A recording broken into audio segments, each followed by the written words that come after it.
Albufera i les nostres platges. Problema importantíssim. El Mediterrani, he comentat abans que és una de les zones que més s'està calentant de tot el planeta.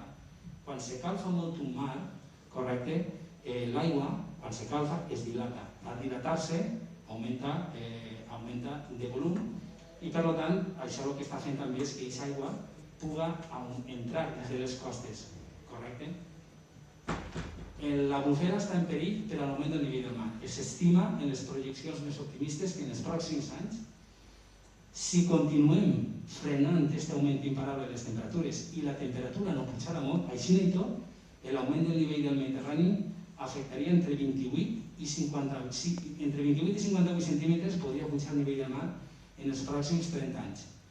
Què vol dir això? Que aquesta pujada afectaria l'albufera i podria pràcticament desaparèixer si no prenem mesures urgents. Però si no fem més deures, podria augmentar aquest augment de la temperatura fins a 90 centímetres, pràcticament això s'extrapolaria a uns 30 anys després. Estem parlant de 30, 40 anys màxim. No estem parlant ja a un segle, estem parlant de tocar-ho ja pràcticament a les mans.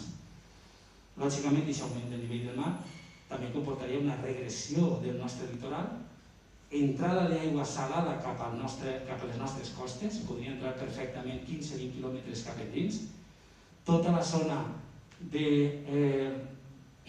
tenim així baix, la salinitat de les aigües subterrànies seria un greu problema perquè afectaria els pous, aigua que és dolça avui dia seria salada per l'entrada d'aigua del mar, pous inservibles, reducció de la zona que avui dia és tota la zona agrícola que tenim pròxima al litoral, desapareixeria, i el mar Mediterrani, com us comentava, fixeu-vos aquesta data que és contundent.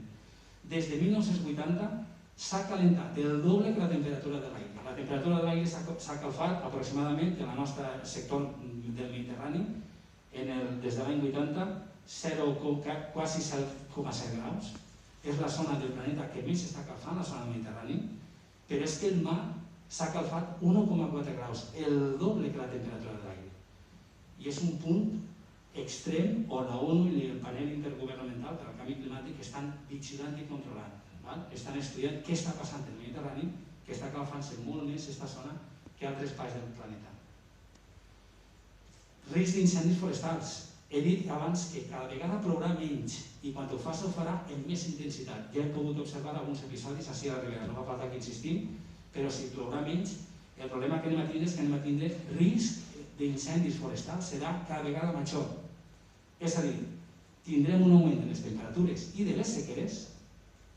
Cuidao, ara estem en un cicle humit, però quan entrem en cicle, perquè el clima mediterrani alterna períodes humits i períodes d'absència de precipitacions, aquestes sequeres seran cada vegada més llargues. Això provocarà una dessecació dels combustibles i també un augment de la seva inflamabilitat. Si no tenim precipitacions, si no tenim aporte hídric, evidentment anem a tindre un combustible molt més recent i més facilitat per a cremar-se. El tema de les platges és un tema també complicat, correcte? Perquè si anem a tindre cada vegada més temporals marítims i fenòmens meteorològics més adversos i més extrems, això també afectarà a les platges. Les platges en aquests temporals, recordeu el Glòria, ens va deixar pràcticament sense litoral, es va tragar tota la terra.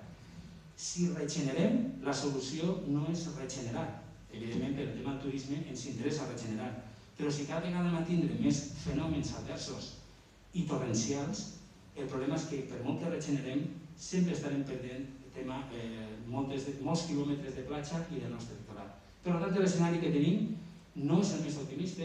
Jo sempre dic que la Terra és un pacient que està molt greu, però que encara podem recuperar-lo, encara no és tan fàcil terminar. I aquí depèn de vosaltres el treball que feu en les aules, en les classes, mentalitzar els més menuts, tema de reciclatge, reutilització, reduir sobretot el tema energètic. Menys CO2, menys problemes.